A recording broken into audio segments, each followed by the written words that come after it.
Hey, ladies and gentlemen, boys and girls, and welcome back to Matt and Dan in the house of... Quark! Yes. Exactly. So That's my welcome one in. line in the intro, I realise. That's your one line, yeah. Wow, no one else could play that role. No No, I one else mean, could play that role, no. So welcome over to Matt and Dan House of Quark. Well, this is episode 5 now, isn't it? This is number 5. it is, yes. A I mean, Quark after the Strikes confusion of Back. last week, I can't remember what episode Yeah. we're on. So no, today would be A Quark Strikes Back. Yes. So anyway, of course, Matt and Dan House of Quark, you can watch this now on our Facebook page, at M&DHQ, at M&DHQ on our Facebook page. Hello. Or you can be listening on Spotify, Google Podcasts, Anchor, Radio Public, Breaker, and of course, Overcast and Pocket Casts as well. Now, I actually know what Overcast is now. Overcast is the Apple app that you have on your Apple phone, the podcast Apple app. It's that. We're on that. Right. See, Yeah. to me, it's the term you use when it's cloudy outside. Me too, but just for future reference as well. If you go on your iPhone, if you got an iPhone, or if you've got an iPhone, you can actually go on the podcast app. You type in Matt and Dan House of Quark, you can actually find us on there and subscribe to our podcast. I know it's good. I know it's amazing, and it gives you alerts when we update as well. Because on my phone, I had it set so I subscribed to us because I want to see what would happen, and it alerts me every time that we update anything. It's great. Technology, eh? I know. So today, talking about, of course, Dan being the only person who could play that role, we're talking about an actor very close to myself and Dan's heart, and he is the only person we think can play his roles. And today's episode's all about the legendary Mr. Jeffrey Combs. Certainly is, yep. So let's have a look here now. So episode 5, what are we talking about? So all the characters played by the legend Jeffrey Combs. I'm going to talk about all of them. Using the article though that we found online, using the article Star Trek character. So every Star Trek character played by Jeffrey Combs ranked from StarTrek.com. And we use that, of course, as our guide. So we use that article, Star Trek, every Star Trek character played by Jeffrey Combs and ranked from the Star Trek website. Is that the official Star Trek website, is it? I believe so, yeah. I mean, with a domain with StarTrek.com, I would assume that's the one, isn't it, really? I mean, yeah, I'd be very surprised if anyone just managed to get there and they haven't fought for it, really. So that's the one. So we talk about, of course, what we personally love about Jeffrey Combs and his different performances, and of course how he fits in to the world of Trek, into the franchise that we all love. So Jeffrey Combs. So before we start, we do have a little bit of a bio. So I'm going to hand over now to Dan with the bio. Thank you very much, Matthew. So, Jeffrey Alan Combs was born in Oxnard, California on the 9th of September 1954 and raised in Lompoc. I assume that's how you say it. Lompoc, yeah. A graduate of Lompoc High School, as a senior, Combs played the lead role of Captain Fisby in a stage production of The Tea House of the August Moon. Combs then attended Santa Maria's Pacific Conservatory. Is that meant to be? I was thinking maybe it's an American thing. I don't know. Right. I don't know, but I think yeah, I know. I thought that as well, and I saw it. Is it, do you mean conservatoire? But I think it might be an American thing. They might. That's what I'm thinking. Yeah. Anyway, sorry, listeners and viewers. So Combs then attended Santa Maria's Pacific Conservatory of the Performing Arts, and later developed his acting skills in the Professional Actors Training Program at the University of Washington. Throughout Combs' career, he has been known for starring in horror films such as The Reanimator, which is a very popular film. When doing research, a lot of people asked him about The Reanimator. He said about that. And appearances playing a number of characters in the Star Trek and the DC Animated Universe television franchises. And a little bit of trivia that both me and Matt found out yesterday before we move on. a little bit of trivia for you Star Trek fans. Jeffrey Combs actually auditioned for the role of Commander Riker. Remember I told you that? Yeah, no, I just think I can't imagine him as Riker. I can't. Yeah, well, it was interesting. Yeah. I watched an interview actually, and one of the questions was what was it sort of saying about imagining Coombs as Commander Riker, and Jeffrey Coombs was like, no, only one person can play Commander Riker, and obviously Jonathan Frakes. So, but yeah, so a little bit of trivia for you then. But he actually didn't want to audition for Riker. I think the story goes that Jeffrey's agent sort of called him and said, "Oh, I've got this audition for you. Go and read for this new sci-fi Star Trek series." And Jeffrey Combs said no, he didn't want to do it. He didn't want to do it. Blah blah blah. But then he was persuaded to go and read, and obviously lost out to Jonathan Frakes. But there we are. So. It's always interesting. It's always interesting looking at like actors' bios and listening to them in interviews and things like that. Like he was actually saying how when he was younger, I think he's the youngest of three or something like that. We had two older brothers at least anyway, and his older brothers were quite outgoing people, and he wasn't. He was very like an introvert, and he wouldn't have dreamed of being involved in like drama or anything like that. And it wasn't because someone dropped out of a play apparently in high school, and his teacher like pulled forward, "I want you to be this role," because apparently he suits it or something like that. And Jeffrey apparently was like, no, that's not me at all. And then eventually he encouraged him to do it. And look at him now. I mean, ever since that day, he would have, done some great things. And it's one thing I love about like these sort of franchise like Star Trek, and you really see I think people sort of push it off. I don't know what it is with sci-fi and horror. People seem to sort of push it off because there's some fantastic acting, especially in like science fiction series on TV. And I think people sort of, I don't know, don't take it seriously, I guess. It's weird, but there's some brilliant actors out there who don't seem to get any credit. So that's one reason I think that we are doing this today, is because we think he deserves the credit. Jeffrey Combs, he's definitely up there, one of the greats. And for some reason, I think because it's in a nerdy sci-fi show, nobody cares. But we care, Jeffrey. We care, Jeffrey, about your legacy, and that's what it is, really. Jeffrey Combs' legacy. Exactly. He's a legend. So. Exactly. It's interesting, isn't it? He auditioned for quite a lot of actors, I guess, auditioned for various different roles, and there he is. There he is, Jeffrey. And, but it was actually Jonathan Frakes that remembered him from his audition, and suggested him for his first role in the Star, which was obviously where we're going to get onto, but first role in DS9. So yeah. Oh yeah, I'm excited. In right time and make friends. Right.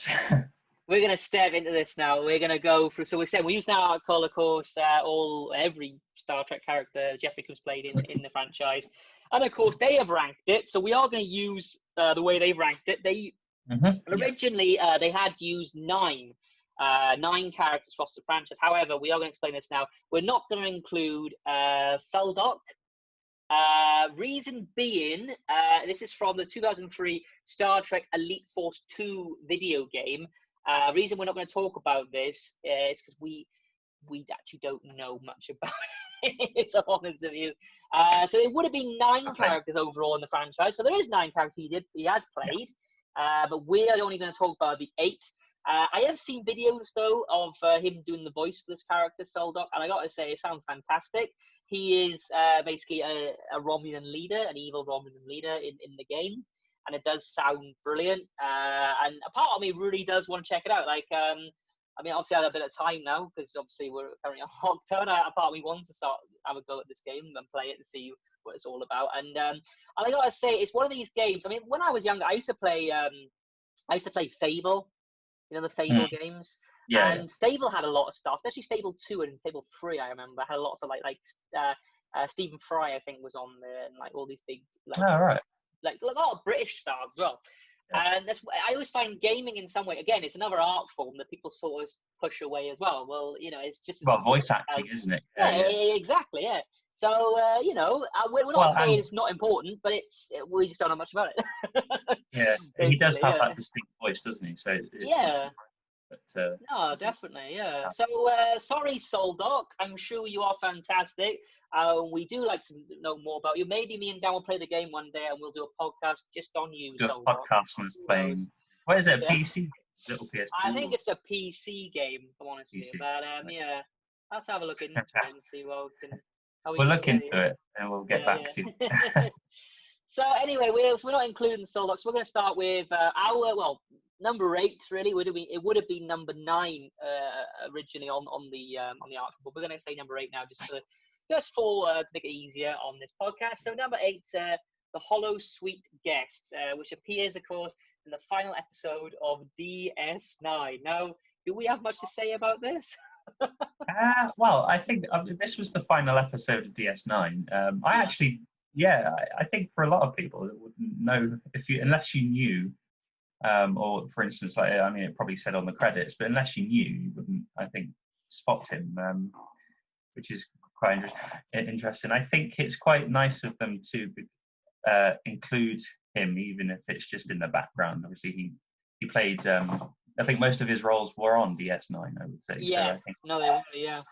I think it was quite. I think it would have been quite special for him to have been asked to be in the final episode, just in the background, just as an homage to him, I guess. Really. I see that. Yeah. Yeah, I think if you think about it, like he played some really important characters to the DS9 storyline. Obviously, we're going to get on to Wayne and all that. So I think for him it would have been a very great honour to just even be included in the final episode. He's part of the furniture sort of thing, isn't he? You can't, you need him there. Even though he obviously wasn't, he was a recurring actor, but he was kind of like he was kind of principal cast if you think about it, It might have just been recurring, but you say, furniture.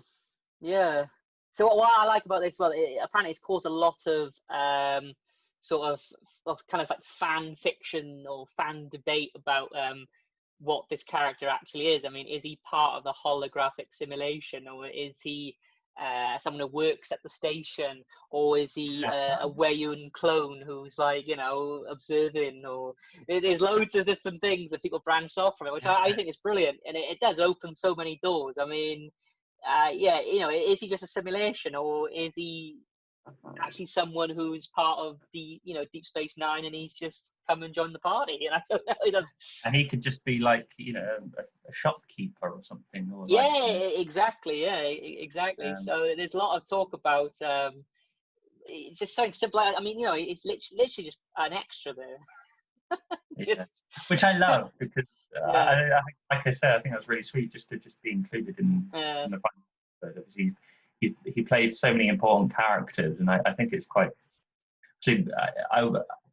Speaking from my experiences or background as an actor, I think that would be great. Just to final episode, you don't have to, put much into playing the character. You can just relax and just take it all in, really, I guess, and just as he is just an extra in it, but it's It's like, it's Jeffrey Combs.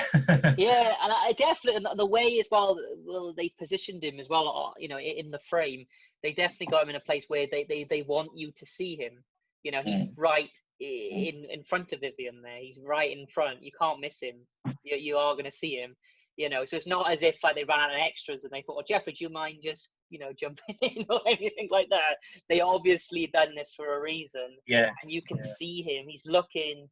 And I mean, Cisco's looking at him as well. Obviously, I know they're watching Vivian sing and all that, but everyone can see him there, and it's like, is there a reason for it, or is there, and that's what I think is great. It sparks debate, which is brilliant. I think we're so used to seeing him in makeup as different aliens. So I think if you didn't know what the actor looks like without makeup, you wouldn't know that it was him. You know what I mean? Yeah. I mean, I didn't know that, and it probably was you that told me. Yeah. You know, so. No, definitely. Right then, so that's the Holosuite guest. Number 8. We're gonna move on now.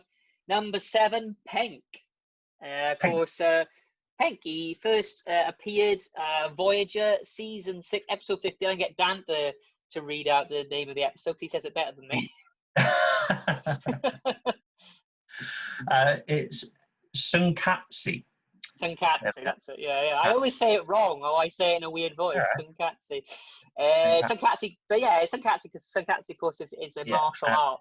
In for those who don't remember, it's the episode where obviously Penk has captured 7 of 9 and forces her to wrestle with none other than Dwayne "The Rock" Johnson. He's not actually Dwayne "The Rock" Johnson. He obviously plays a character in that episode. But for many, it's a cameo though, isn't it? It's definitely a cameo. It's a cameo. Yeah. So for people who need their memory jogging, that's the episode that he appears in, Dwayne "The Rock" Johnson. I think again it's a great role. Obviously, it's in Voyager. It's obviously after. Yes. It's his only. You're right there. Actually, that's a really good point. It's his only role in Voyager. Yeah, and it's Penk. I think. It's just great to see him again. I mean, obviously, like we said, he's always in obviously DS9. Yeah. And it's just to see him as well in Voyager. Again, he has that thing. I don't know what it is with him, Jeffrey Combs. He's like a glue. He just keeps it all stuck together. That's what I think anyway. And it's just, it doesn't bother me. I mean, it was a big thing, obviously. He talked about actor, what they call them, like special guests appearances. He talks about in his interview I watched, and how when we'll get on to another character short. I'm not going to say the name because I don't want to ruin it. But basically, when he first he started in Star Trek as a guest actor, and he played a role. They wanted to bring him back, obviously, because he was so good. They wanted him to play another role. And then people are like, you can't do that. He's already had a guest part. He can't do another one. He's already done it. And they were like, no, he needs to do it. And it's such a good thing that they brought him back, because then he's the one who does it all the time now. You know, no other actor. You know, once they do a guest star role, that's it. They don't do anyone unless the character comes back or whatever. But they brought him back, and they brought him back playing multiple of different roles, which is great. And Penk, I think Penk is definitely it's just a sort of a salute, isn't it? Like you said, to the Holosuite, sort of a salute to DS9 in some ways, isn't it? Trying to explain how it is all one franchise or one universe or whatever. But I do like Penk, and again, it's a very menacing character. Obviously captures 7 to 9. And Penk also knows The Rock, which that's cool enough for me. He knows The Rock, yeah. It is a good episode, that, actually, Sunkatsu. It is a very good episode, and obviously he's very good in it. He's classic. Yeah. Jeffrey Combs. I think for me, as soon as you sort of see, the opening credits of who's going to be in the episode, as soon as you see Jeffrey Combs, it's going to be a great cat. No, definitely. So different to the characters he's played. Like Penk, I think, was so different to, obviously the other characters we're going to get onto. Just that little sort of cheeky smile he's got. He's, but he's, like you say, he's menacing. He captures 7 of 9, but he's quite sort of, I don't know if sadistic's like the right word, but he's kind of like just from that there, like sort of that little cheeky smile, sort of. Because he forces 7 of 9 to fight him. I think you can tell that he enjoys playing different, sort of characters. And he really brings something new to his characters. And obviously Penk was a good example. I think this is Voyager now, so it's actually moved Voyager season 6. So DS9 has finished at this point. So yeah. So I guess would this have been his last role? I mean, because I know he was he did some episodes in Enterprise, but I don't know. Sort of by then, he's played all these characters, and he still keeps it fresh. You don't get sick of this actor again. Do you know what I mean? They obviously love him coming back. But yeah, thanks. Good character. Yeah, great character. Yeah. I think as well, talking about Dwayne "The Rock" Johnson, someone was arguing online, apparently, if possibly, however it's true now, it was The Rock's first acting role as well, out of wrestling, apparently. Oh, right. So if that's true, that'd be cool as well, yeah. Yeah, and it was... He was still The Rock at that point, I think. Yeah, well, no, actually, that's the interesting thing about it. Like you said, the whole idea of cameo. It actually was at the time when The Rock was in its prime. It was when he was the People's Champion. Yeah, exactly. It was when he was in WWE and all that, and we all knew him.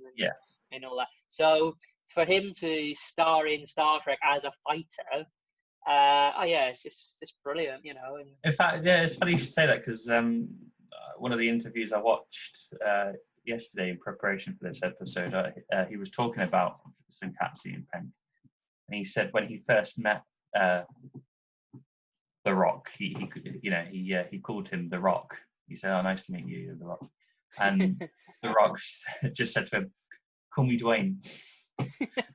Just call me Dwayne. All right, so that's Penk. Moving on now to number 6. Tyron or Tyron, Tyron, I think it is. Yeah, Tyron. Of course, Tyron. This was Jeffrey Combs' first role in the franchise.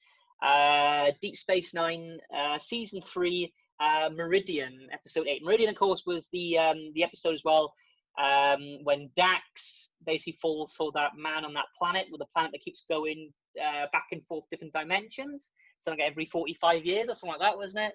And it was called the Meridian, wasn't it? The Meridian planet or something like that. So this is not the main storyline. It's quite interesting here with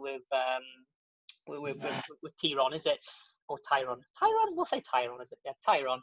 Obviously with Penk was the main story, wasn't he? He's the main villain of that episode, if you know what I mean. Whereas Tyron again is not actually a villain as such. He is he's a business associate of Quark's, and he comes in to use the holosuite. Tyron seems to have a lot of money, very wealthy businessman. Yeah, he has his own holosuite, doesn't he? He does, yeah. He talks about that. You're right there, actually. A very interesting point. He does talk about how he has his own at home.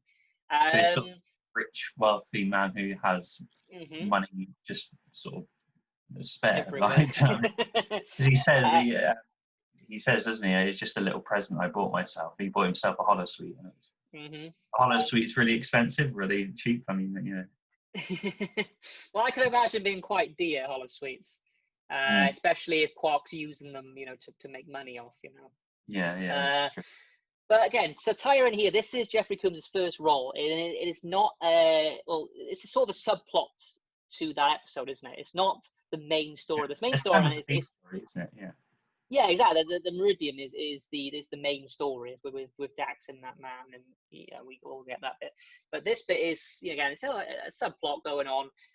It's a very small part. But then what I like about this character, again, he's not a villain as such. He's not a bad guy. He's just a bit of a creep. Yeah. Yeah. And again, it's the way he says, "I want Kira." Yeah. Very creepy. Very creepy. That's just only Jeffrey Combs could say that line like that, deliver that line like that. That's sort of, in that voice, sort of way. Yeah, but yeah, carry on. No, I was going to say, well, you got to think of this. Well, this role, in a way, was his audition to be where he is now. This role is what gave him the callback. Yeah. Exactly.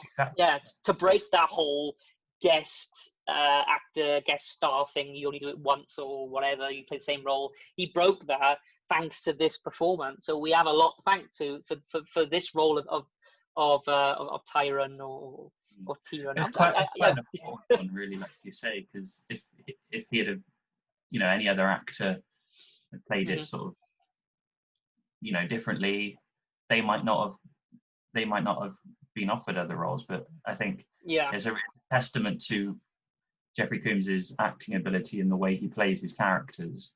Yeah.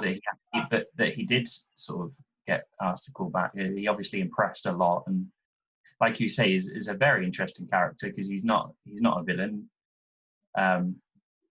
like his other characters. It's the B story. It's not important. It's because at this point I would have just been like, oh, well, we need someone to play Tyron. So obviously they said, I think, like I said, this was the role that Jonathan Frakes suggested Jeffrey Combs for. Yeah. So my point is that it's just he was, I guess, unknown at the time, but sort of when they were casting Penk, perhaps they were like, oh, Jeffrey Combs would be good Jeffrey. for that. Let's get, they could be. I kind of sort of see it as they're writing episodes later on in his career. They were writing episodes with like Jeffrey Combs in mind, but like here it was just like, oh, we just need an actor to play this, and like I said, it's just a testament to his acting ability, really. Like you say, this was his first role. Like you say, it was his audition. Oh, definitely. I think the whole like you said, he's not a villain, he's a sleazeball. He's just a bit of a crook, really. And I was just gonna say this episode as well, like his reaction. The performance is fantastic as well. When he comes into the holosphere, expecting to see Kira there, waiting for him, and then Kira obviously adjusts it, or Odo adjusts it, and then it's Quark's head. His reaction is brilliant, absolutely fantastic, and it's hilarious. That episode it's so funny. Oh yeah, no, it's great. Yeah, so I'd say it's the very gateway character. Yeah, the gateway character. Yeah, definitely. So let's should we move on? Yeah. Number 5. Okay. So again, you can say his name. Yeah. Oh, I knew you were going to do that. Kevin McCauley. That's it. You get it right. I get it wrong. You get it right. So Kevin McCauley, yeah. Kevin McCauley, which I assume that's how the lady on the video. She does. The video that we got this article from, by the way, there's a video that accompanies the article. I'm pretty sure that's how she says it, McCauley. I think because it's Irish, isn't it? That's why. Irish. It's probably. Well, I think it obviously would have been at the time that episode's set. So. But yeah, Kevin McCauley from the Deep Space Nine Season 6 episode Far Beyond the Stars. For those who need their memory jogging, it's the one where Sisko is a writer. I think it's set in the 1940s. In the 1940s, 1950s, that sort of time, isn't it? And yes, Sisko is he works at a newspaper. Writer. Yeah. Say again, sorry. He works at a newspaper, but he does. Yeah, that's right. Sci-fi on the side. Yeah. All the other cast are there as well. I think it's not just him. Yeah. I think them sort of episodes I find, like whether it's in the holosuite, whether they go back in time, whether it's because this is quite a strange one. This was, isn't it? It's kind of like he's dreaming in a way. It's a weird one. I find it's a great way of the cast sort of being more, in some respects, humanized. As in it's more relatable to our time, as it's close to our time. I understand obviously 1940s is a very long time ago, but however, it's still the idea that they're on planet Earth, they're wearing, shirt and tie, and they so it's something we can, I guess, relate to a bit more than a flying spaceship, really, which we haven't got yet. But I think this episode's great because, well, you first see him, what I remember, is that Sisko is walking down the street, and then Kevin stops him because Kevin's a police officer, Yes. And Kevin only stops him because Cisco, well, the color of Cisco's skin, which is quite interesting. It's obviously police brutality against people of black people at the time in the United States, especially in the 1940s. And Jeffrey Combs just plays it so well and so naturally, and it's brilliant because I think he basically stops Cisco. And he takes off the drawing, because Cisco draws Deep Space Nine, doesn't he? The space station. Yeah. He draws it.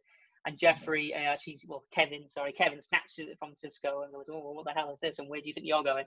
And there's lines, and it's very interesting, obviously, because he asks Cisco, "Where are you going?" And Cisco's obviously he's going to work. I'm a writer. And then obviously Kevin just assumes Cisco's a janitor or cleaner just because of the color of his skin. And what I like about the fact that Jeffrey played that is that Jeffrey, as we know through his career, he does a lot of horror, or a lot of basically he plays a villain, and this, seeing him though as a sort of corrupt police officer who judges people for the color of their skin, just makes it sort of closer to home, and how brutal and mean Jeffrey Combs can be. And he delivers it, I think, fantastically.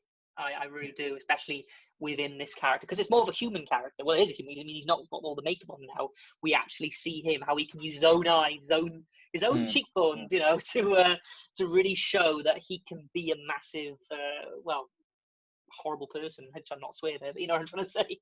Yeah, no, I know. Yeah. Well, that brings me on to what I was going to say, which was that this is the first sort of time that we see Jeffrey Combs play, I guess, a straight character. Yeah. We're so used to seeing him playing these lavish, alien sort of character acting in this sort of thing. Yeah. Character acting, with lavish makeup and big makeup. Here he wouldn't have had to sit in sort of makeup for 4 hours. I think when he played, one of the interviews I watched, he said when he played played Brunt, he was in makeup for like 4 hours or something like that. So we're so used to seeing, like you say, him as sort of these, what's the word? Sort of archetype characters, sort of big personalities. And here he, I guess, really got an opportunity to sort of break it down, take it down, like you say, and deal with, obviously a very important and sensitive subject matter of racism and sort of bullying and being racism. So I think it was just nice, sort of refreshing sort of way of looking at it, really, in terms of we're so used to seeing him play these, it's quite nice to see him play a straight character, and I think it was brilliant. And like, I agree with you, he plays it so naturally, obviously very aware of the seriousness of the subject matter, which to this day hasn't gone away. And I think number 5 is brilliant. He's just from that image, you can tell that he really worked on the way he played the character. Sort of, I guess he put so much effort into playing, these big sort of, aliens who have big personalities, but he's also very good at sort of dialing it down and sort of, he's very, as an actor, he's obviously very aware of sort of, technique and stuff. So I think, he really brought a lot to that character. And I think for that subject, of racism and police brutality towards black people, I think you could only really get an actor like Jeffrey Combs to play that role. And I mean, I'm sure there's other actors that are capable. I'm not saying that. I'm not saying there aren't, but I think obviously perfect choice of casting really is all I'll say for that. Because it is a very, very good episode. Not just Jeffrey Combs, but as a DS9 episode. Very good very good episode.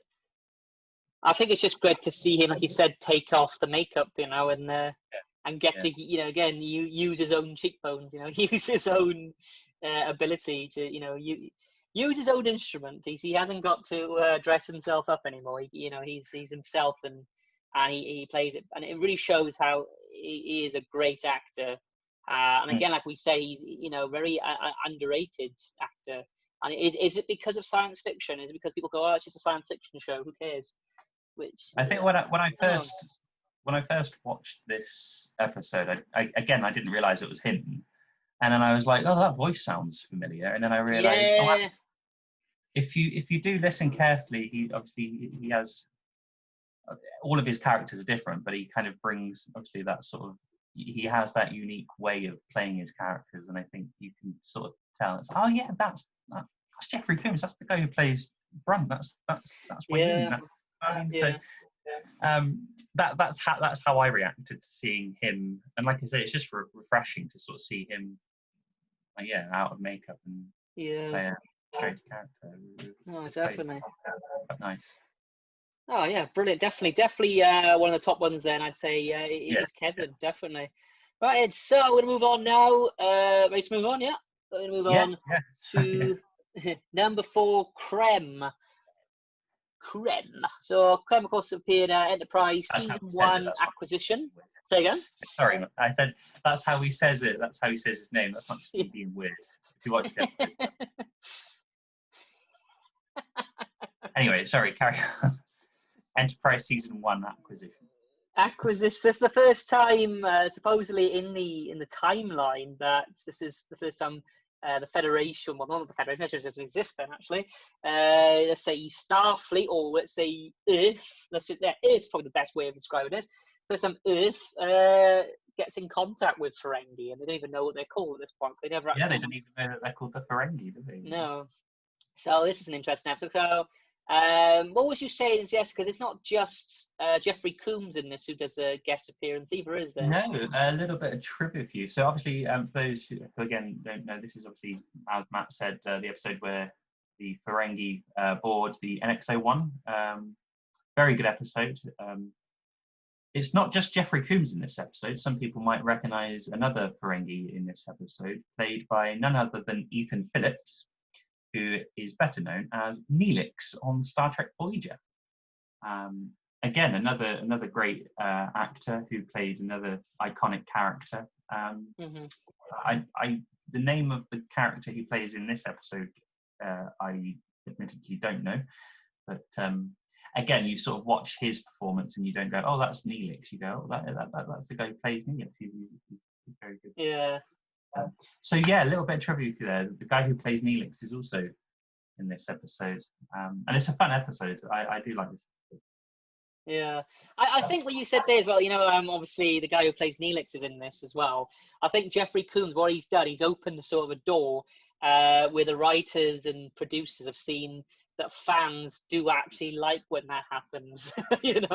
They do like to have sort of Easter eggs and either cameos or the idea of the same sort of actors playing different roles. I don't know what it is, but I mean, me as a Star Trek fan, I love when that happens. I love it. And what I also... Sorry. No, carry on. No, it's in, yeah. It's just funny you should say that, because last Sunday I watched the 6th original series movie, The Undiscovered Country. And it took me by surprise that Michael Dorn, who played Worf, is in it. Which he plays. It's where Kirk and Bones are on trial, and Kirk and Michael Dorn plays the person representing them. Yeah. No, I know.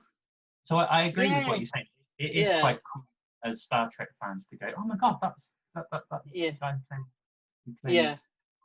Because he's not playing Worf there. He's playing a different Klingon, and I think it's like a treat. I like when that happens. I think there was sort of an unwritten rule before we couldn't do it, but now it's like, oh no, they like it. So it's cool. Looking at it, it is a treat for the fans. Yeah. Yeah, no, definitely. I think so. Especially when they, turn up in other, in other franchises and other series as different Yeah. characters. I was trying to think if there's any others, but I don't know. I'm sure there are. I'm sure we could probably make a podcast on just this, to be honest. Yeah, yeah. But Krem though, again a great character with Jeffrey Combs. Mm-hmm. I mean, I always think of the scene in this episode where T'Pol is seducing Krem in order to obviously, because obviously it doesn't work. Basically, they make all the humans fall asleep, don't they, or knock them out at least, and it doesn't Yeah. work on Vulcans. And it's just the way she starts rubbing, his lobes, and it's brilliant the way. Which I have to say is my favourite thing about Ferengi. If you want a Ferengi to do anything, just rub their earlobe. I think it's just a character quirk. But yeah, carry on. No, I was just saying, in this, I mean, what I remember, he was quite kind of like I don't know, like a dozy, clumsy sort of character. I know Ferengis are anyway, but I think the way the lady on the video described it is kind of like a descendant of Rom, yeah, that's what I mean. Yeah, I understand Ferengis are quite clumsy and quirky anyway. They all are really in some respects, but again, he is sort of the what they call it, like, how you have like a pack, you have the runt sort of character, isn't it? If you know what I mean, and I find Krem is kind of like that, the runt sort of the group, Again, and then one thing with Jeffrey Combs, I think it really shows it in Krem, and also for the next character we're going to see in a minute, is that Jeffrey Combs not only can play very dark and quite serious characters, as we saw with Kevin and Penk and those sort of characters, but also he can be hilarious as well. He's very funny. He can be very funny as well, and I find a lot of his characters have a mixture of both in them. Whereas he's very evil, or he's very dark, but at the same time, there's a lot of humor in there as well that you can't help but laugh, because it's just brilliant, Yeah, I see. I agree with that, and obviously, I mean, another character we're going to come on to as well in a minute. So I'll save that till we get onto that character. But I see what you're saying. Yeah, he brings. Like I say, it's just I love the way he plays his characters. He's so, like I say, he's got that distinct voice, but he's able to change it for that specific character. Like I say with Krem, the way he just says Krem, just in that way. And it kind of goes back to the way he says Kira as Tyron. Kira, I want. Kira. That he's very underrated, because if you think about it, he has he's so recognizable as characters, as an actor, but his characters for me are so different.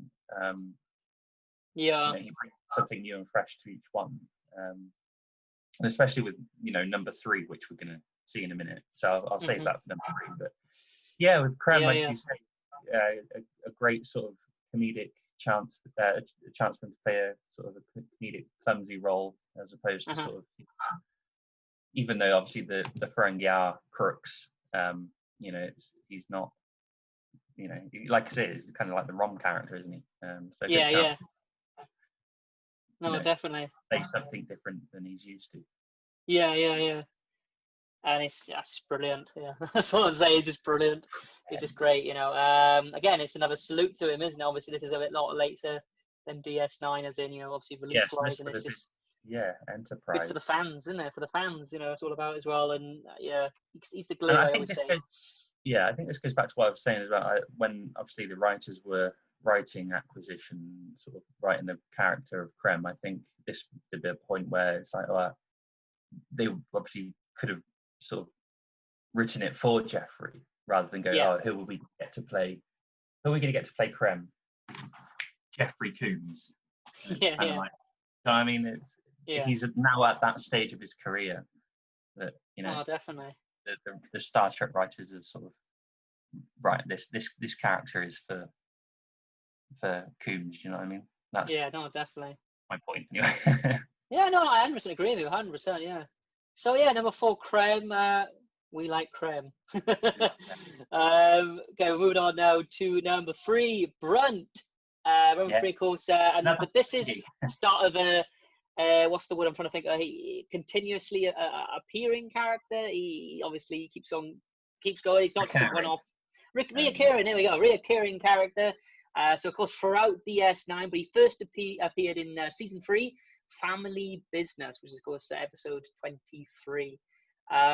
Brunt. I think Brunt was his first big role, though, wasn't it, actually in Star Trek? As it was a reoccurring character, because this was way before. Yeah, because William was, I think, season 4. So yeah, I think this is the first one after the Meridian episode, and he got called back for. So this is his first reoccurring role. This is his first time of having a firm contract, I guess. Yeah, one of his more recognizable. Yeah. So yeah, what do we think about Brunt? I love Brunt. I mean, going back to obviously with Krem, I think the uniqueness of this is that with Krem's number 4, so obviously he played Brunt first, but it's sort of to see him play 2 totally different characters of the same species, I think is just brilliant. It brought something different to both of them. And that's a good point, actually, isn't it? I guess you could argue, there's a tendency of falling into the category of playing them both exactly the same because they're the same. There's the same makeup, the same species or whatever. But yeah, I know exactly. It's weird how he sort of puts on like these masks, and then still he managed to embody like a completely different personality persona. You know what I mean? And it's amazing how he does that. Yeah, it goes just back to the way what I was saying about his sort of acting ability. I guess it's sort of with Krem, we were saying that he was more the Ron type character, the clumsy sort of Ferengi, but here he's a man of power. He's he's high up in office, and sort of he has the power to. I think he's Liquidator Brunt. I think his title. He's from. Yeah. It's the agency, isn't it, who basically go around for Ferengi. I know. I'm gonna. It's sort of things. Both gone blank. I've gone blank as well, but I know what you mean. Yeah, it's so basically his job. He's an inspector, isn't he? He goes in. He's sort of sent to sort of inspect Rom and Quark. Bar. I love Brunt. Again, it's that sort of here he's playing a not very nice character.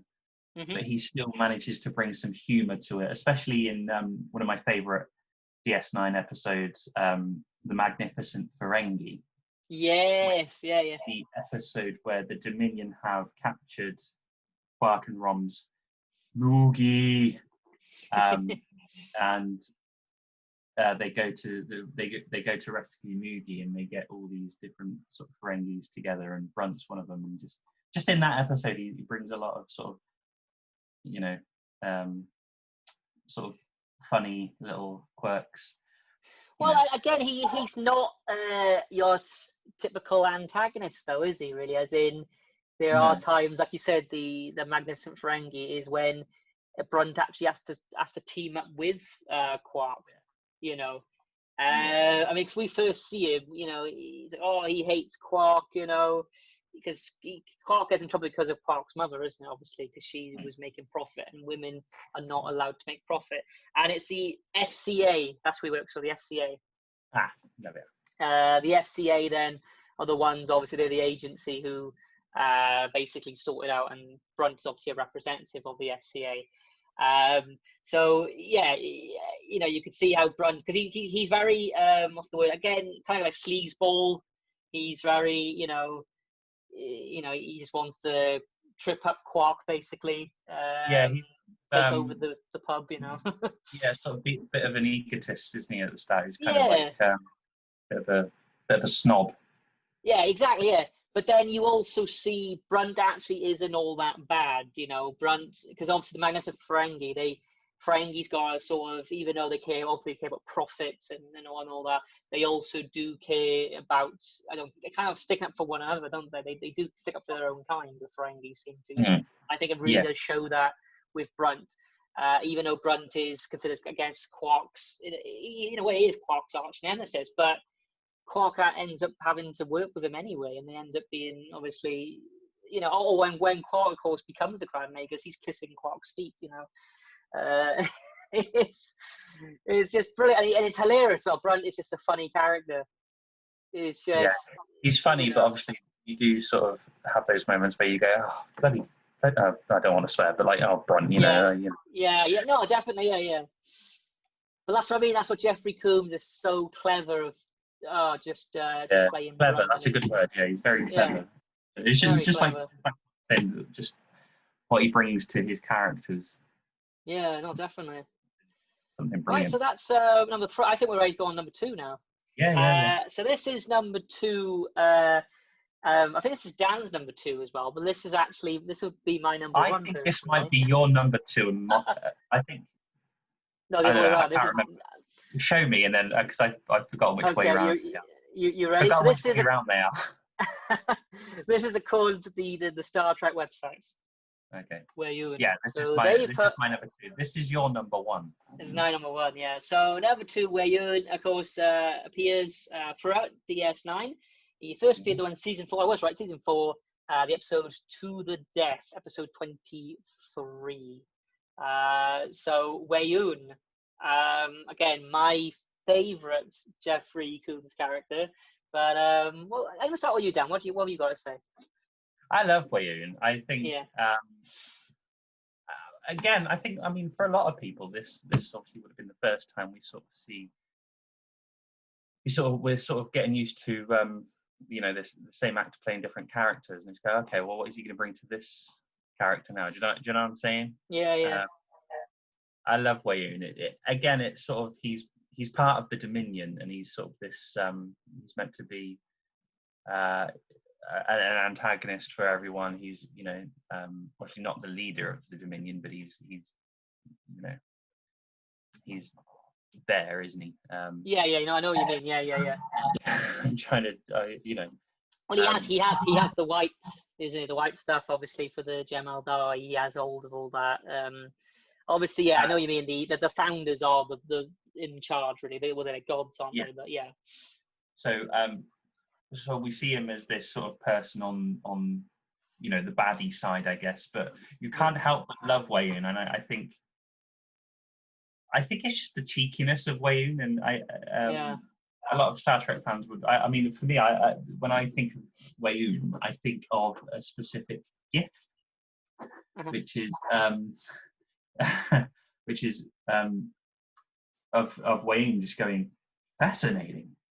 He's just so cheeky, and sort of the way Jeffrey Combs plays him. It's just you can't help but love him, because he's on the baddie side, but he's very sort of cheeky and just fun to watch, and sort of just the little nuances and sort of quirks Combs brings to it. And interestingly, I think the Weyoun species is called the aorta or something like that, or the Vorta. Vorta, that's it. Yeah. Vorta, Yeah. And they're actually clones. So like throughout DS9, there's many different Weyoun clones. It's not always the same Weyoun. Because I think they go up to like 7 or 8, isn't it? I think 7 or 8. Yeah, this is like Weyoun. It goes up to 7 or 8, and it's each Weyoun's different. I think it's number 6 that I was reading. That's the one that sort of questions the Dominion and sort of. Yeah, because this is the one where it's 6 and 7 actually talking to each other. Yeah. And, I think he actually said in an interview that he found it so weird playing the same character, but they all had completely different motivations, and he found it difficult to like kind of have an argument with himself. He said it was very interesting. It's just interesting. Well, just the job itself and that episode was just interesting. That an interesting take, completely, that he had to you know, as he said, I think it's Weyoun 6 arguing Weyoun 7. Because normally what happens is when a Weyoun dies and never a new Weyoun is born, but Yeah. because Weyoun 6 supposedly is corrupt or going against Dominion, Weyoun 7 automatically is born. And then they're both talking to each other. And it's brilliant. It's Yeah, when they're arguing to each other. My favorite bit is when Weyoun 6, but because obviously they see Odo as a god because he's a factor.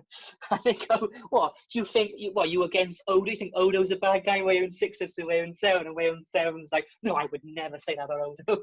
It's just brilliant how they're just bickering, and it's the way he does it, and it's it's great. I think as well it's quite interesting for Jeffrey Combs, because obviously we've seen him play Brunt and we've seen him play Krem, like two different characters of the same species, but here he's actually playing the same person, or you know, the same character 7 or 8 times. And it's just the way to sort of, yes, it is the same character, but you know, each time, you know, is a little bit different, you know, and sort of, well, I don't know what I'm trying to say, but each one's different, and is fun to watch. You can tell that he sort of enjoyed. It must have been a great acting challenge to, like I say, no, definitely not only play, like obviously say it's one thing playing a different character, 2 different characters of the same species, but playing multiple variations of the character that you've already sort of established. You know what I mean? Yeah, no, definitely. I think what I personally love about Weyoun, especially in this episode, is that he provides. Say again, sorry. So tell us why he's your number 1. He's number 1 is because to me it's just the epiphany of Jeffrey Combs' performance. I think. Right? I think this is the best. It's the idea how he's this sort of funny sleazeball villain, right? And Weyoun is just perfect, especially in this episode, because he has this way of, I don't know how he does it. It's basically this sense of false security. Whereas even, you know, if you remember, Benjamin Sisko even goes, because Weyoun basically convinces him that the Dominion are good guys. And he needs to work with, and he even gets the Federation working with the Dominion, doesn't he? You know, and it's this false security that you watch it and you're like, hang on, do we trust this man? Like, and you actually feel like, no, Sisko, what are you doing? No, don't agree with him, or don't do that. And he has this weird, I don't know what it is. It's this aroma that he can just sort of make you feel safe, but actually he'll stab you back, like right in the back. You know, which he did with the Cardassians. You know, if I go to Cardassia, he made them feel like they were wanted and they wanted to work with Dominion, and in the end, they didn't give them anything. You know, they end up teaming up with the Breen and they basically stab Cardassia in the back. But it's just the way, you know, he makes them, like, if you can remember the episode where I think it's towards the end of the season, and basically Weyoun is after Cardassian. Well, to them they are what's the word? Well, they caused treason. They, you know, and they're traitors. You know. And it's the way it's a video that goes around Cardassia, like in the streets on a big screen. Oh yes, yeah. And it's how dare they hurt our Cardassia, and it's just this false security. Like, don't trust him, you know. And he plays it so well that I can imagine people can't help but trust him, because he comes across like this. You know, like the way he smiles, like, oh, don't worry, Sisko, we're the good guys. And he stabs him right in the back, sort of thing, you know what I mean? And it's the way he portrays it that I'm like, yes, that is Jeffrey Combs. And that's what it's all about, you know? And it's great, yeah. So that's why Weyoun is my favourite Jeffrey Combs character. I see what you're saying. I think... I mean, whilst he's not my number 1, I absolutely enjoy watching Weyoun episodes. Yeah. I think, I mean, I don't know if this is true, but I think you can definitely tell he enjoyed playing Weyoun. And yeah, well, supposedly it was his favourite, you know. Supposedly, that's what I was going to say, but I didn't want to. No, that's fine. Yeah. That, and then it'd be wrong. but you can definitely tell he enjoyed Yeah. playing. And I think that's brilliant when you can watch an episode and go, yeah, the actor had fun there. Yeah, yeah, definitely. That really stands out. He really has fun playing Wayne. Yeah. All Wayne episodes are just very enjoyable to watch. Yeah, I love Wayne. Obviously, he's not my number one, but yeah. and again, funny. It's just, I don't know where it is. It's just, like I said, he's this sleazeball. He's just, it's it's just brilliant the way he has this sense, like I said, false security about the characters, where the characters start agreeing with him, or they feel like he's telling the truth, and it's like he really isn't. You can't trust this guy. He's gonna stab you right in the back, and we know that as the audience, but it's just the way he plays. Oh, it's brilliant. Yeah. So Wayun. So Wayun number two. So now, number one. This is your number one as well, and also StarTrek.com's number one. Shran, of course, throughout the Enterprise, but first appeared in season 1, The Andorian Incident, episode 7. So go on, you take it away. I was going to say you let me go first on Wayne, so I love Shran again. I think Shran, different than Wayun. Shran actually, Shran is actually a good guy, which is different than Wayun. Wayun isn't a good guy. Wayun is a villain, but makes you feel like he's a good guy sometimes. But like I said, he stabs you out in the back. Shran, I find, is very, I don't know, again, with Shran, sometimes you do feel that sort of false security with Shran, though, sometimes I find, with some episodes, as in, you're not sure whether or not he's the one to trust, or whether or not he's telling the truth. But it turns out, obviously, Shran does have a heart, and Shran does think of the best for the galaxy as a whole. Obviously, this is the incident. Obviously, the Andorian incident is the conflict between them and the Vulcans. And what's quite interesting is, because we are Star Trek fans, and this came out a lot later on, after obviously TNG and all that, we've always seen Vulcans to be the good guys and everything. And in this, you realise that actually that wasn't always the case. The Vulcans actually were just as bad. As they obviously had spying equipment, obviously, on the Andorians. So in the end, Andoria, even though they came across quite menacing and dangerous, it kind of made you think about, well, it's just the way the news is delivered to you in some respects. As in, it turns out that these were just sort of freedom fighters, and they felt that the Vulcans were being very unfair on them, and that they were spying on Andoria. So even though Shran, what I'm trying to say, Shran, in some way, I don't know what it is, he comes across as a villain when you first sort of you see him, and then when you learn more, Shran isn't really a villain. He's just a sort of I guess, I mean, to the Vulcans, he's sort of an anti-hero, if that makes sense. It's the idea that he's, which I think it shows that anti-hero sort of, he's not necessarily all good, but he means well. And then you obviously learn that actually, the Vulcans are really just as bad, obviously, because they spy on them.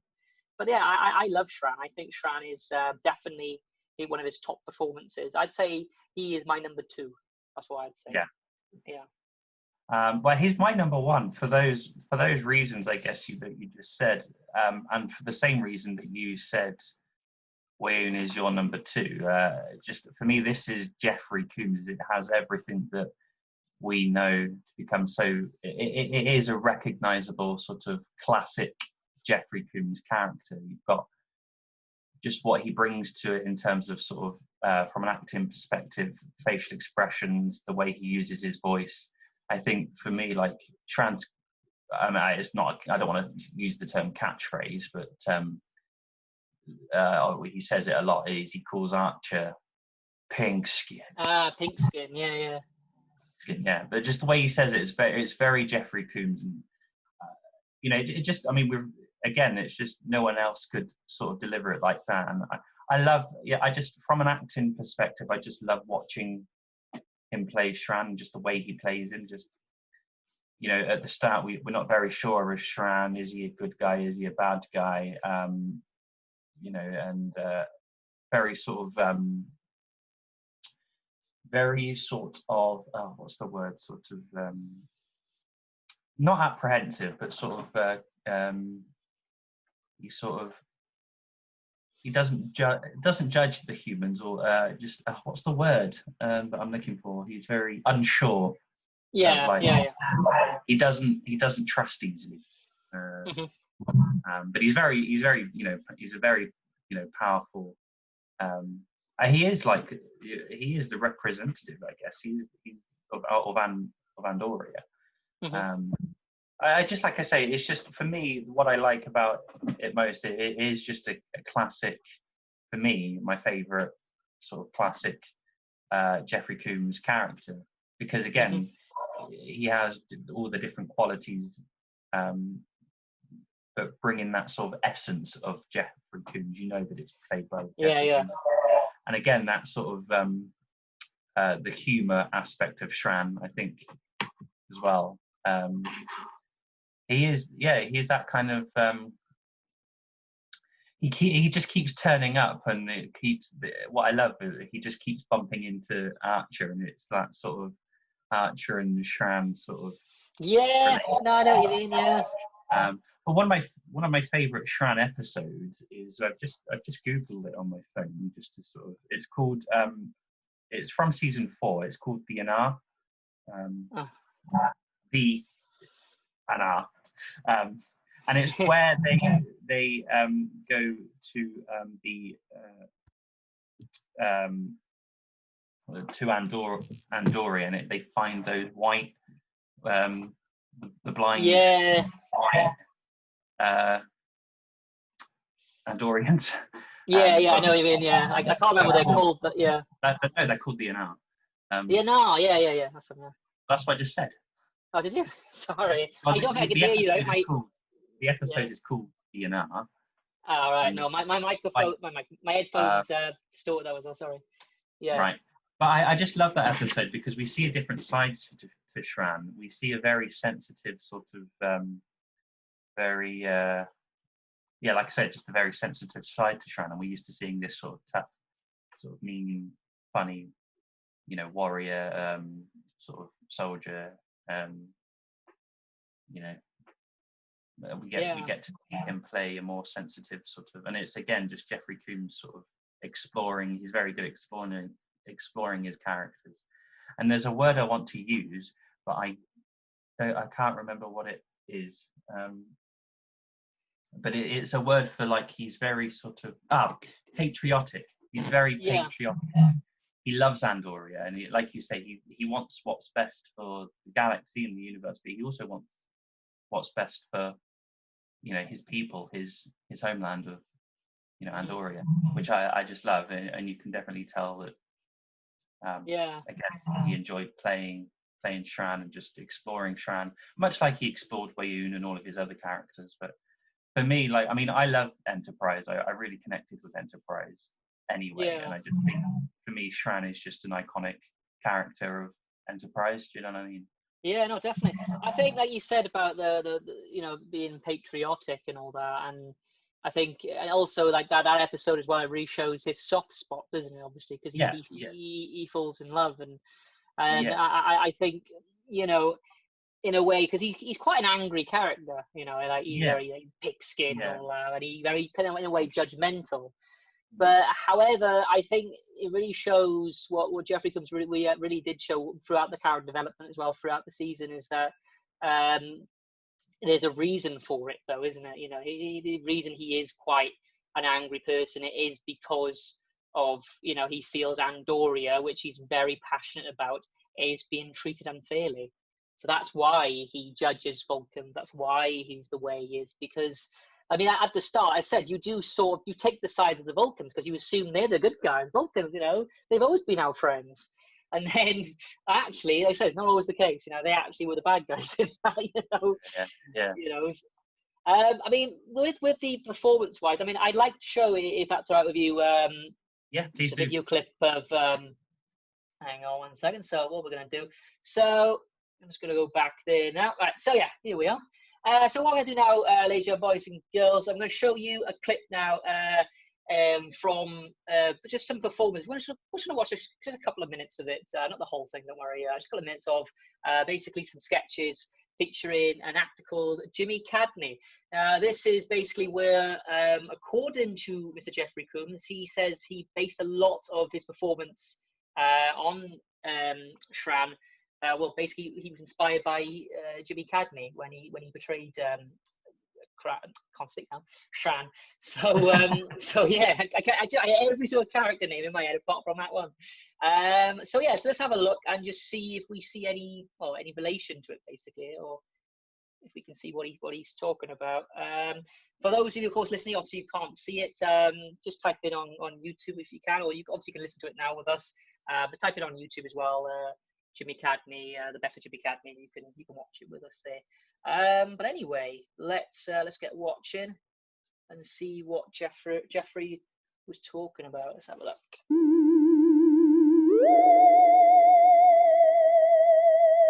I don't know about you, but I could actually see quite a lot of the character there. Yeah. Yeah. Sort of, right, we're back. Right. Yeah. I wondered what was happening then. It's what I took from that.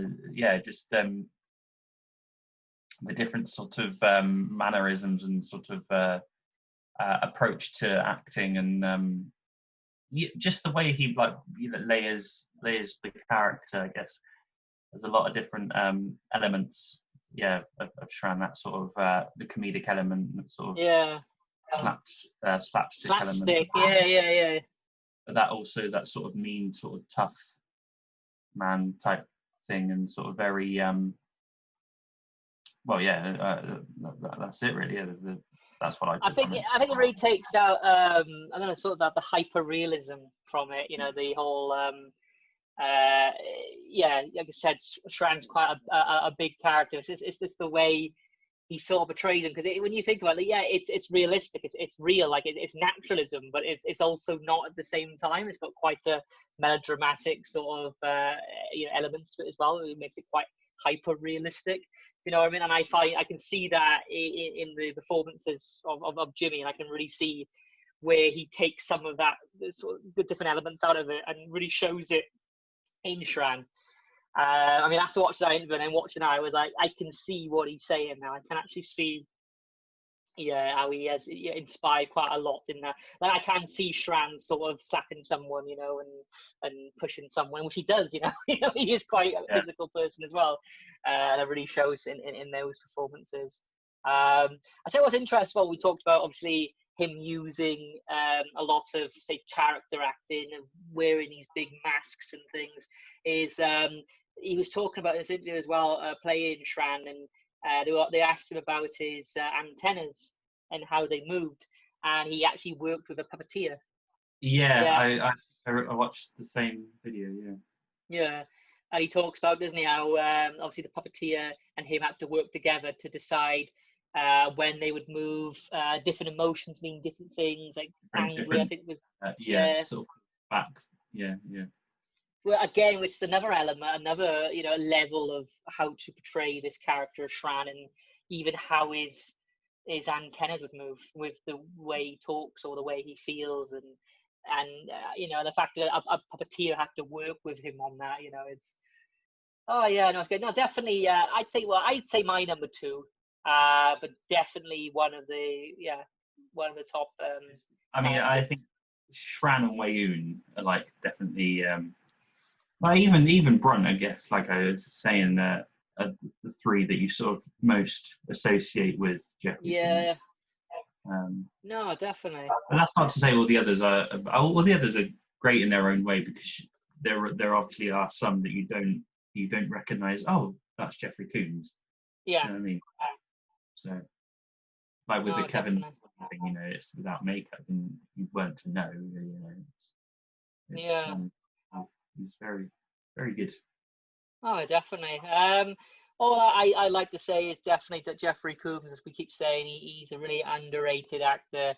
He deserves a lot more, I think, credit than he has. I'm sure Star Trek fans do say, give him all the credit that they can, and obviously the Star Trek franchise does. But I do think, though, just in the world of acting, a lot of people don't know who he is, which is, I don't know, in a way, kind of kind of sad, really. But I understand. I guess you have to watch Star Trek and stuff to know about that. But still, is it because it's sci-fi that no one takes any interest in it? And is it not important? I don't know. And in a way, that's kind of upsetting.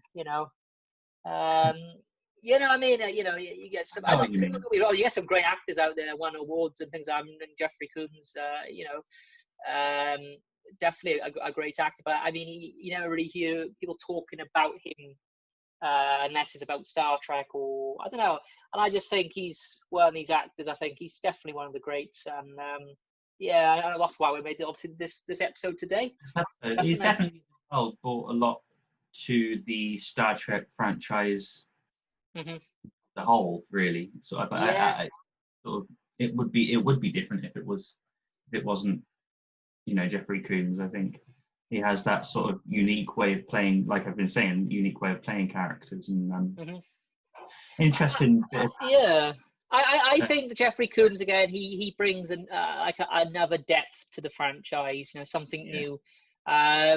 It kind of, there's an example that's going on in my head, but I can't think for the life of me what it is. So it's kind of like where I kind of see it. It is and it's not. So I'm going to say this now, and it might not make sense, or it might make sense. It's kind of like, like a Blackadder sort of effect, sort of thing, as in. Obviously Blackadder set in different time periods, but they're the same sort of character, but they're not. If that makes sense. I think I get what you're saying. Yeah. I'm not. Obviously, I understand it's not the case, as in they are from different time. Well, some of them are actually timelines, and they're not obviously related. But it's that idea of I don't know. It's like the same actor, but he playing different roles. It's kind of like I sort of see. I don't know why. I'm just seeing Blackadder right now, and Blackadder to me for some reason. It's just an interesting way of looking at it, isn't it? Yeah. The Blackadder analogy. Yeah, it's an interesting. Blackadder analogy. Well, yeah, just throw an actor playing Blackadder, but it's different Blackadders in different times. Yeah. It's Jeffrey Combs playing different sort of aliens and characters in the same sort of the same franchise, which brings me on to another bit of interesting trivia. He's the only actor to appear in the same episode as two different characters. Yes. He appears in I don't know if did you write it down in the end or not? It's no, but I know what you're talking about. It's Wayoon and it's It's Wayoon Brunt. Wayoon and Brunt. That's it. Yeah. I think it's towards the end of DS9. And any fans will let us know. Admittedly, we should have written it down, but it's not important. Basically, he plays in the same episode. He plays obviously playing Wayoon, but he's also playing Brunt. But completely, they don't meet or anything. And he wanted them to, didn't he? Well, yeah, this is what I was going to say. He had an idea for them to just be like walking down the corridor and sort of going. I recognise. That was brilliant. It would have just been like a quick thing. I don't think they would have made anything of it. Sort of just a little. Apparently, though, they didn't do it not just because of that. It's because it would have took a lot of time to do. They would have to get a double in, apparently. Yeah. And it would have been a lot of time, a lot of money for literally a few seconds. But you know what? Yeah. If it was in there, it'd been absolutely brilliant, and it would have brought another level to this podcast, this episode right now. Because we obviously would be discussing that now. Just a testament to his Jeffrey Combs' popularity that he actually appeared in the same episode as two different characters, and the stories in that episode are completely different. Obviously, with Wayoon, it's probably it's the sort of the Dominion aspect, and you're playing Brunt other part of the episode. So I think it's just his popularity amongst, I guess, the writers and producers and his castmates. Jeffrey Combs himself, himself as an actor in Star Trek, he is himself like a interdimensional character. Roles. Yeah, that's what he is. Yeah, the Blackadder theory, wherever we call it. That'll be on sale, by the way, on Amazon now. Me and Dan wrote a book called The Blackadder Theory. Yeah. Yeah, but Oh no, he is definitely one of the greats, and Yeah, one we of the love his. greats. And like we say, he's contributed a lot to the timeline and the franchise. So. Yeah. Well done, Jeff. So I think that's it, Dan. I think we've actually done it. We've let we us were a know. bit worried about this one, weren't we? We were a bit worried about this one. We weren't sure what we were a little bit worried about this one. You know, what we could do, and well, not necessarily worried. We just weren't sure, were we? And then. No, I think I think it's been a great chat, and I think we've got a lot out of this, and we've learned quite. I think we both learned quite a lot about Jeffrey Combs in the last hour, you know. So definitely. So there, or anybody who wants to let us know your favourite Jeffrey Combs character. Do you like Shran? Do you like Wayoon? Do you like maybe Kevin McCauley? Or do you like Holosuite? My favourite character, Holosuite character. Let us know who your favourite Jeffrey Combs, if you have a favourite Jeffrey Combs character. Yeah, and if you want to let us know, you can easily let us know on our Facebook page at M&DH, at M&DHQ. You can also watch our video episodes there, or you can listen to us, of course, on Spotify, Google Podcasts, Anchor, Radio Public, Breaker, Overcast, and Pocket Casts as well. So I think that's it, then. I think we've made it. That is We're at the end again. Yeah, it's been an enjoyable afternoon talking about Star Trek legend. Definitely. Well, from myself, Matt, and the lovely Dan, we say, live long and prosper.